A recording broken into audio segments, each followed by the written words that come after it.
Good morning, clients and guests. My name is Patrick Malcolm. I'm a senior partner at GFM Wealth Advisory. Thank you for joining us for our last webinar of 2023 in our 50th anniversary. It's great to have so many clients dialing in to our webinar live today and also watching it afterwards. There's a very good reason why Australia's sovereign wealth fund, the Future Fund, maintains a 16% allocation to private equity. It's the potential for strong returns. Private equity and its lucrative returns have traditionally been the restricted domain of institutional investors and off limits to retail investors. The Ellerston JAADE Private Assets Fund exposes these investors to unlisted Australian growth companies. JAADE partners with the companies that they invest in through board representation, and it's a model that has worked so far. As of September 23, the fund that our clients are invested in has returned 17.6% per annum since inception, which is significantly greater than the ASX 300, which has returned 5.68%. So our special guest today is David Leslie from Ellerston JAADE. David joined Ellerston Capital in 2005 and has over 25 years' experience in technology and investment markets as a researcher, analyst, and investor. Most recently, David has been the investment director for the Ellerston JAADE Private Asset Fund. In this role, David leads the investment process, due diligence, and negotiations with investees and reporting to investors. Thank you for joining us today, David. Thanks, Patrick, and congratulations on the 50-year anniversary. Thank you. Thank you. Now, you join us from Sydney today, but you are Melbourne born and bred. Yes, that's right. Exactly. That's really important to our people dialing in today. Most of them are from Melbourne, and you like your golf as well, which means we get along very, very well. Now, before I start, I do need to just share our disclaimer, which I'll show very, very briefly, which is just to say this is general advice. If you require advice that's particular to your situation, you need to speak to an advisor from our office. So we'll get started straight away, David. So simply, can you set the scene for us? Can you explain what private assets represent and why do you think investors should allocate to this asset class? Okay. So thanks again for that warm introduction. Private assets is a really broad asset class. You've got everything from, property, you've got industrial companies, but effectively, anything that's not listed, anything that's not a public company is a private asset. As you sort of drill down through, particularly the private equity component of private assets, which is the world that we live in, there's, I guess, the very familiar leveraged buyout sector, which is where you've got, very large, famous global and Australian firms, KKR, doing multi-billion-dollar transactions in very well-established companies that they might be, taking off exchanges, selling amongst themselves. But these are typically highly profitable, very predictable business that the leveraged buyout sector applies debt to generate attractive returns. And then at the very junior end, you've got venture capital, which is an area where we've dabbled a bit in the past, but venture capital's early stage companies, probably not a lot of revenue, if any at all, and you're typically investing in lots of companies hoping to find one or two winners. Where we play within that private equity market is at the growth capital end. So companies that have $10 to $100 million of revenue. So when you're doing due diligence, it's not just about what's your business plan and how do you think you're going to generate revenue, but we can actually go and interview clients. And so typically we're providing funding for expansion and growth. And typically it allows us to sort of, take board seats, be hands-on. And in Australia, where the public equity market has typically been a great source of funding for these types of companies, increasingly they're going to stay private for longer because you've got deeper private capital markets. And it's a better place often to work in a business and to be able to, really refine the strategy and pull the levers of growing. Now, just one more thing, Patrick, I think worth sort of sharing. One of the great benefits around being in private assets is it enables you to sort of time your, your entries and your exits in the market without all of the volatility of share prices going up and down. So what this quick chart is just introduces a little bit about how our performance compares against the share market since the inception of the fund almost 4 years ago. And what you can see is, we've been able to generate very attractive returns. We're very proud of our results that we've delivered. But I think the ability that we have that is very different from an investment manager or an investor operating in the world of listed equities is, we're able to sort of make the changes to the businesses, decide when to raise capital, when to invest in a world of private markets, which are a lot more stable, a lot lower volatility, and in our view, a more predictable, ability to produce returns and outcomes for investors. Understood. Thank you, David. Now, you meet someone in an elevator for the first time and they ask you what you do. Elevator ride goes for about 20 or 30 seconds. What's your pitch to them about your fund, the Ellerston JAADE Private Assets Fund? So Ellerston JAADE invests in Australia's leading growth companies, particularly with operating models around technology and highly scalable business models that are not just about generating growth, but scalable returns for investors. We buy minority stakes, so anywhere from 10 to 20 to 30%. So that enables us to have a say in how those businesses are run. And then that enables us to really partner with the founders and management teams. So not only do we get the benefit of generating returns for our investors, but we help them to achieve their goals and aspirations in terms of growing the company, but also realizing returns on the business. And as an investor in the fund, I think, and an operator in this business model, it's very different because we've actually got our hands on the business. There's no, veil of private company information. We get to see all of the information on how these companies work. So it's a much more hands-on model than traditional equity investing. Good. Thank you, David. Now, in terms of that hands-on approach, can you talk us through the principles that guide the investment process when you're looking at companies? And I guess sort of leading on from that, what are the characteristics that you look for when you evaluate those investment opportunities? Okay, so I'll just share another screen with you. Of course. Look, the first thing is our business model is based on taking our time. So you know, David, that's not showing anything at the moment. Oh, okay. Let me try again.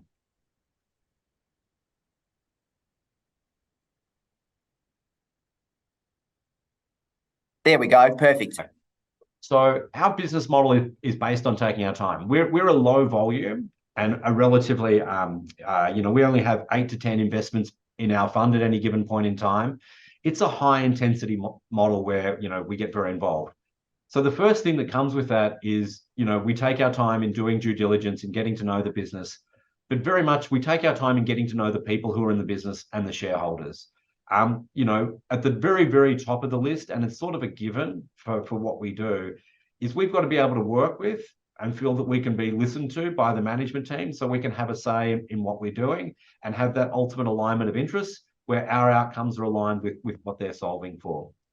In terms of the businesses that we look for, it's Australian businesses. They've got a meaningful amount of revenue. We can see competitive moats around their business, so there's no point being in a commoditized business. One of the areas that we run away from is businesses that are based on professional services. So we need businesses where technology and platforms create the scalability, enabling companies to grow faster and achieve higher economic returns.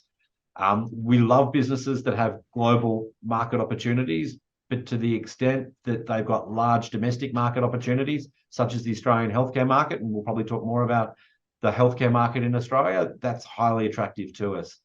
But at the core of what all of our businesses do is usually a technology capability platform that differentiates what they do. And so whether they operate in healthcare, defense, fintech, education, a range of industries, there's really the underlying high growth potential and scalability for economic returns is at the core of what they do. But overriding that, it's about the people alignment and taking our time to get to know them as we get involved. Thanks, David. Now, one of the things that our clients find really, really interesting with the investment is the amazing access that you get to the companies that you invest in. But I guess that can be a sort of two-edged sword in the sense that you've got to try and distance yourself and not become too emotionally involved in the companies that you invest in. So how do you do that? And I guess when you have to have the tough conversations with those businesses from time to time, how does that play out? Yeah, look, within our team, we have there's about 5 of us who are really on the investment management side, who are very good at the core sort of corporate finance, analysis, due diligence, and writing out investment cases. We also have 4 operating partners who are people who, you know, in the past, they've run businesses, they've been the CEOs, CFOs of large and very scaled organizations. So when we come to situations where we're dealing with companies that, you know, we've got an investment in and we're dealing with difficult decisions, we sit around as a team and we talk a lot about it. And when you get the different perspectives of our colleagues who've been CEOs and had to make tough decisions about moving on management, and we as financial analysts are always trying to be focused on what's going to give us the best return and the best outcomes for our investors, it sort of marries together, I think, the 2 most important concepts about making the right decisions around how, you know, we want to engage with the companies. And one of the things that Jamie Odell, who's one of the founders of the fund with us 4 years ago, who's, you know, ran Foster's, he ran Aristocrat, large organizations, Jamie's instilled in us a conversation which is about ways of working from the very, very beginning. It's about having honest conversations, whether we do that as a team, but equally when we're sitting at the board and we're dealing with the management and founders, always having the honest conversations. And, you know, it might mean that sometimes they can be awkward and there may be a level of difference of views,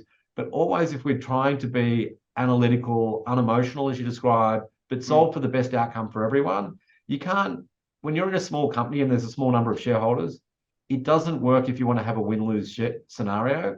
We work hard to make sure that with the small group of companies that we're working with, that their shareholders and their founders are going to have a great experience as well, because we want this to be replicable. So I think you strip the emotion out by being professional and being very focused on the outcomes and alignment of interests. Thank you. So we've set the scene for the Ellerston JAADE Private Assets Fund, maybe a little bit of an update on the current environment, David. So certainly inflation and higher interest rates have sent sort of shockwaves through public equity markets. Yep. Can you talk us through how those 2 things I mentioned impact the space in which you invest? So I'll deal with the interest rate aspect. The interest rates is a reaction to the inflation, and it's an attempt to bring that under control. So what inflation means is all of a sudden investors have a choice about putting money into fixed interest, in private credit, into other asset classes more linked to changes in interest rates. What that ultimately means for companies is there's a lack of free money available, as what there was sort of 3 years ago. So the first thing that changes is, in the very first instance, there was, during that kind of inflated valuation period of 2 or 3 years ago, companies could rely on investors to solve their problems. Today, fixing problems in businesses is much more about generating profitability and focusing on the operating results. Now, I'm going to have another crack at sharing a screen. Of course. Perfect. Okay. So the first thing that happened to us in terms of how we reacted and our portfolio evolved, as you can see here, what JAADE's always been able to deliver is phenomenal top line and revenue growth. Okay. Now, in the past few years, as we were investing, a lot of the businesses that we invested in were clearly in a loss-making mode, and part of the funding that we were providing was to continue to allow these companies to accelerate their growth, to move closer towards break even. But Patrick, I think it's really, really important that you and your investors understand that you can see today, this is the aggregate view of the portfolio company. So in total, in FY24, they're going to do nearly $570 million of revenue, but broadly, the portfolio is going to be break even. Now, we've gone from a situation where companies were losing a meaningful amount of money in the past, but as interest rates have gone up and there's been a scarcity of capital, the first thing that we've done is make sure that they're not relying on the kindness of investors to fund their businesses going forward, but instead getting towards that profitability side. You can see in FY25 that will really meaningfully turn the corner even more profoundly. So in a world where interest rates are dictating where capital gets allocated, the conversations with our portfolio companies is focus on your pathway to profitability, take out things within your business that it might be considered a luxury or a nice to have, because the more that you're profitable, the more that you're funding your business out of your cash flows, the better the outcomes that you're going to be able to generate for your investors. So this perception, David, that now that money isn't free, particularly with public markets, that there's this expectation or perception that lower growth is the norm, that doesn't necessarily apply to the portfolio of companies that you own at the moment, David? So we're, we over the last 4 years, we have been very focused on finding businesses with really strong tailwinds, great market dynamics, those moats that we talked about. The growth that's built into those businesses and the markets that they operate in, to be really honest, it's a given, right? When you're operating in a market like healthcare, risk and compliance, some of the data and analytics areas where our companies play, the growth is because these businesses are new businesses focused on where the new themes and tailwinds in the sectors are growing. Now, I might link it back for a second to what you were saying before asking before about inflation. In a world where inflation is putting cost on businesses, putting pressure on business costs, 2 years ago, it was inflation because labor markets were tight. Now it's not just labor that's tight, but there's also input costs. Now, the biggest input costs in our businesses are exclusively labor. We don't have these large exposures to raw materials or anything like that. So we don't have those same inflationary pressures. What an inflationary environment does, though, is it does help us pass on price increases to our customers. So over the last 2 or 3 years, we've seen price increases instead of being 2 or 3%. We've seen ARPU growth, or average revenue per contract, growing at around about 8 to 10%.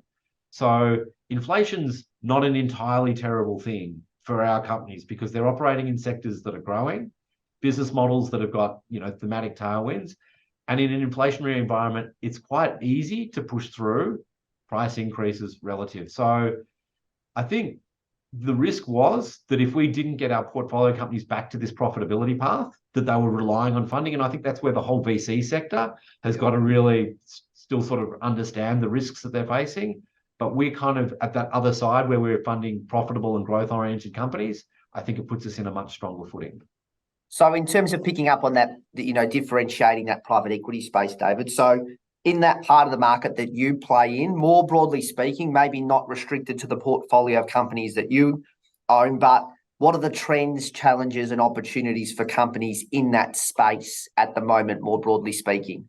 Okay. So from a capital markets and an investor point of view, most investors are still very focused on their existing portfolio companies rather than writing checks into new businesses and new platforms. To the extent that they are looking for businesses where they're going to put money to work, it's incredibly important that these businesses have strong economic foundations. Investors aren't looking to solve other shareholders, other companies' problems by giving them money to solve the problems. So what we're seeing in the overriding theme that goes with that is you don't see any IPOs happening at the moment, and you'd be very aware of that, Patrick. Mm-hmm. We're not seeing any very little activity in terms of meaningful new investments for new companies, but what we are seeing is M&A. Yep. Okay, so if you're a private equity manager with a large amount of dry powder and you've got your 20 or 30 portfolio companies, you would rather be buying businesses that you can bolt onto your existing portfolio companies. So when you're buying businesses, not just using your capital, but extracting synergies, because putting the two companies together, there's operating benefits, whether it's revenue or cost synergies. And that's very much the biggest motivator for private equity investors around the world. So as we look at our exits for our portfolio companies, we're far more interested in what an M&A exit outcome would look like versus an IPO. Understood. So we'll move to sort of an update on the portfolio, David. So you mentioned before members of JAADE sitting on the boards of companies. So you're on the board of Mabel. Yep. And you're also an alternate director of Prospection, which are both healthcare, exposed to the healthcare sector. So could you maybe give a little bit of an update or review on why healthcare is such an attractive investment proposition in this space? Yeah. So Mabel, many of your clients will be familiar. We've been an investor in this business for since 2016 and through the JAADE fund since we inception 4 years ago. Mabel's backdrop is the NDIS, but specifically it's in home care. So the tailwinds for a business operating in the healthcare sector, in particular the government, consumers, customers, all recognise that people are better off, whether they're aged or disability, are better off being in their own homes and having those support services coming to them. There's a lower cost because they're living in their own home. There's a better outcome because they're getting to live the lives they want. So if they can get the support and requirements they want at home, it's a far better outcome for everyone involved. Now, healthcare, that was our first significant investment in healthcare. And Jane Shaw, who's our operating partner, who also sits on the board of Mabel with me, she's been involved in running hospitals, surgical consolidations, breast cancer clinics. She's got a whole range of experience around the healthcare industry. And we've also got another member of our team who was formerly a GP before he joined us as part of our investment team. What we see in the healthcare industry, no surprise to you, is not only is there an enormous amount of spend, you've got all the thematics of population. We've gone through COVID where models of delivering healthcare are changing, but this persistent tailwinds in healthcare are absolutely going nowhere. Now, the thing that we love about it, with our lens around how technology changes the way things are delivered, there's the inevitability that the healthcare is being a slow market to adapt versus other areas such as finance. And so within the healthcare sector, there is still a raft of areas, whether it's around, treatments, diagnosis, delivery of services, but even the role that Mabel plays as a marketplace within the home care sector shows just how the use of a technology platform can change what's traditionally been an agency-based model and deliver dividends for both the workers and for the clients. And Prospection as well, David? So Prospection's got this massive tailwind around AI. And what their business does is uses algorithms to effectively ingest all the data from around the payments made for different pharmaceuticals. And it does it in Australia and also in Japan and the US and overseas. And what it does with that evidence, which they refer to as real world evidence, they can then use their algorithms to map the effectiveness of those drugs. And then the pharmaceutical companies can see when their drugs perform better in a certain treatment area. So let's pretend they're looking at bowel cancer. There might be half a dozen different treatments available. And if someone's got bowel cancer, they might also have diabetes. And what Prospection can do is analyze the data and show to what extent one drug performs better in a certain situation with a certain client and other sort of medical issues. So the tailwinds again are epic, as the efficiencies from prescribing the right drugs at the right time obviously generate better outcomes, but also lower the cost of the pharmaceutical treatments that they're getting. But obviously, both very interesting stocks. Now, to this point, we've really focused on JAADE purchasing the businesses and owning the businesses, but I guess exiting those businesses at good prices and at the right times is also really, really important. So can you give us a sense of the discipline and how that process works, David? And then we'll maybe link it to Cam's at the end as well. So when we started 4 years ago, the first exit we had was Tyro, which, we invested, and then 6 months later, the company had an IPO. And we got that very big uplift in that market between the private company investment and the 30 or 40% premium that you could get as an IPO. And we were able to generate a great return very quickly. In SiteMinder's case, we were, again, investors in a pre-IPO sense. And then when the company listed, there was a attractive premium that we were able to realize. And we've held on to some shares since, but we've been able to generate returns largely by arbitraging that difference between a private company multiple and a public company multiple. In this environment where those IPOs, they're just the window's closed, equity investors, for many reasons, are sort of being a bit more careful about putting money to work in those sort of opportunities.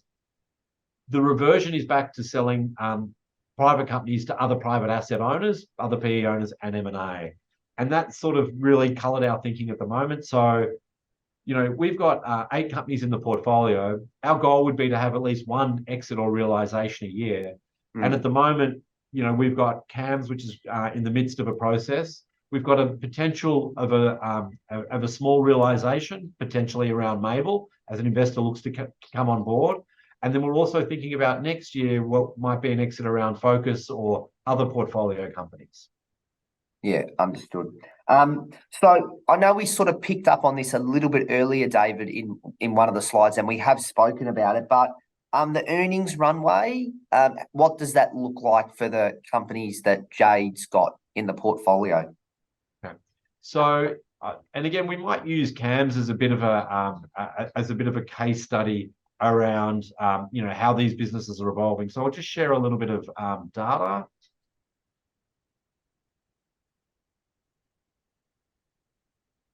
So this is a bit of a summary of CAMS. CAMS is one of the earlier investments in the portfolio, and quite simply, the business is a software company that provides solutions to government and enterprise clients to help manage their risk and compliance. So typically, in many cases, they're replacing a job that might have been done on spreadsheets with a platform that's in the cloud that has multiple sort of stakeholders, be it board members, chief risk officer, CFO, who can see the status of a variety of operating and business risks.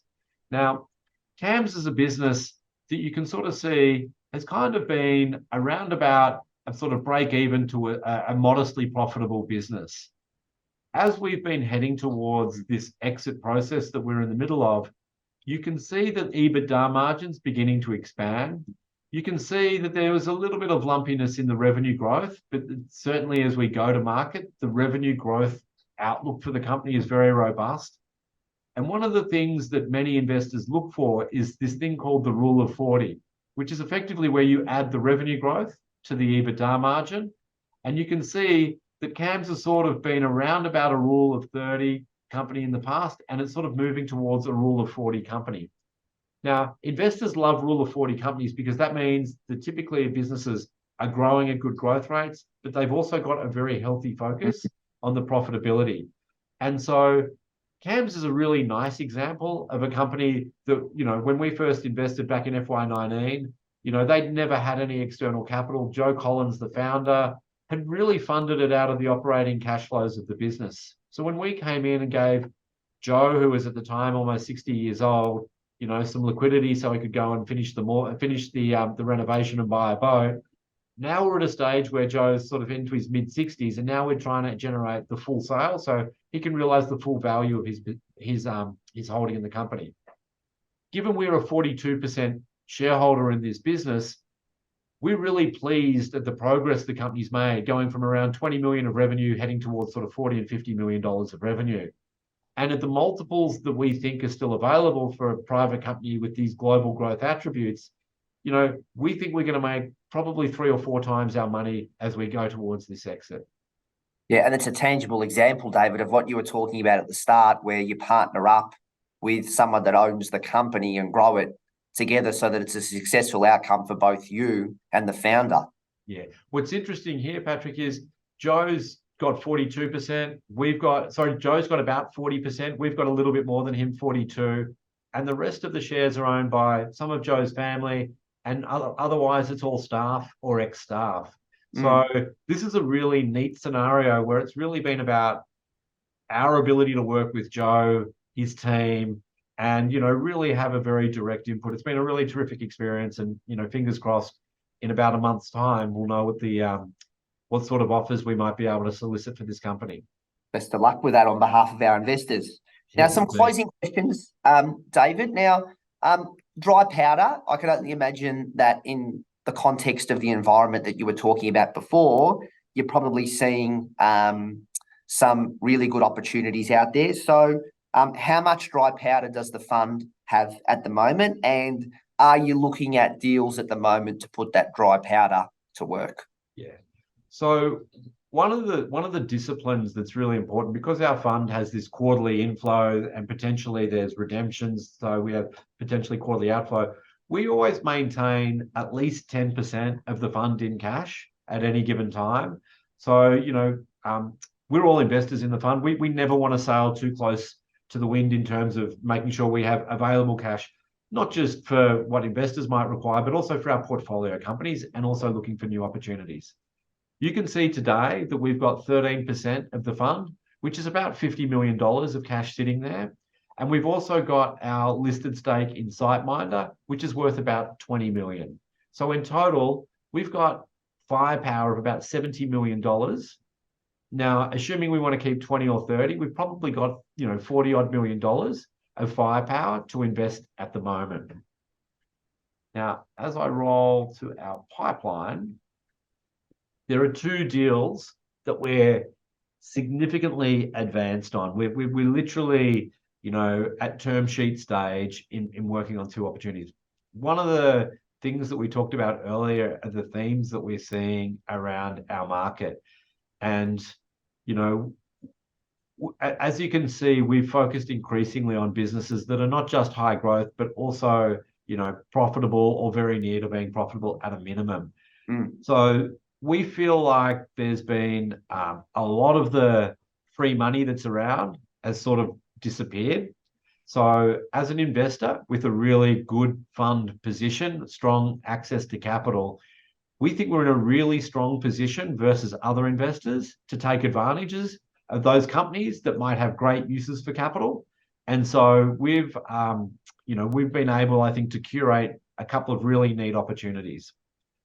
Amongst our current pipeline, there are two deals here. The first one is a prop tech business that provides a platform used for managing rental properties in the real estate market. This is the number one player in managing rental properties, and the platform's used by more real estate agents than anyone else in Australia. They've sort of come to a junction in their road where they're looking for some liquidity, but there's also been an opportunity for them to merge their business with another existing player. And in doing that merger, they're looking for some funding from a third party to sort of come in, provide a little bit of the capital, and also get on board for the sort of, a line around going forward with the two combined businesses. So that prop tech business, in fact, the forward revenue here, when you put the two companies together, it's over $40 million of combined revenue. It's a business that's got $15 million of sort of approximate EBITDA, so good cash generation. And they've also, what makes it really interesting is not only are they a leader in Australia, but the smaller company that's being merged in has got clients in the UK. And so the complementary nature of their two platforms coming together, expanding from being in just Australia to also having a UK presence, makes it a sort of salivating proposition. So over the next 2 or 3 weeks, term sheets probably agreed. Then we move to a long form documentation. That may be signed off before the end of the year, but more likely there'll be a settlement in the first quarter of next year. So we're in good position for that one. And perhaps without commenting specifically on these two companies, David, but are you finding that seller expectations are starting to become more realistic, perhaps in the current environment compared to some of the sort of sky high prices that were paid in the past? Look, definitely. I guess, the discipline on our side remains the same. So it's, most investors will probably relate to property prices, right?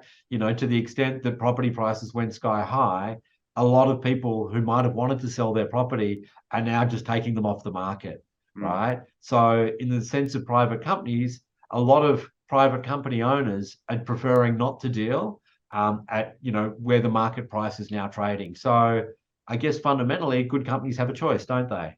They can either cross the spread and deal with us as more, as the investors who have the capital and have got a more disciplined approach, or else they don't deal. So I'd say that the market's probably divided.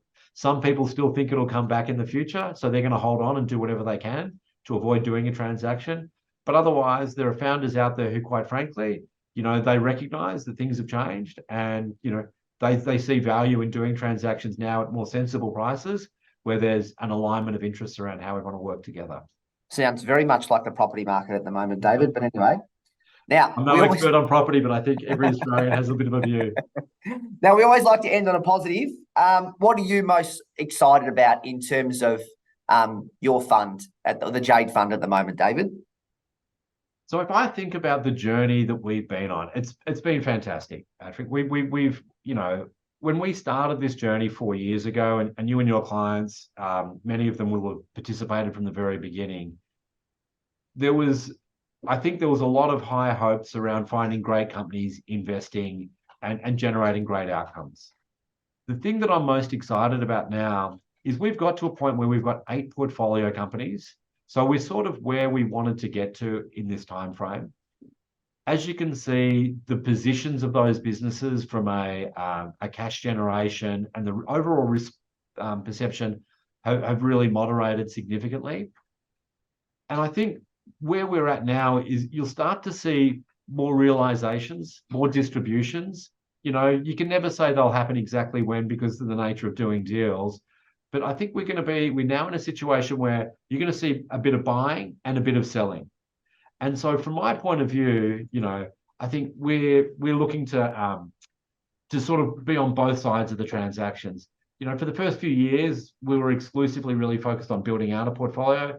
Opportunistically, we had some realization events. But I'm really, you know, this portfolio management stage, spending time thinking about what's the asset we're going to exit next year. To be honest, I'm most excited about distributing some profits on our investments back to the investors and being an investor in the fund. I see value in that.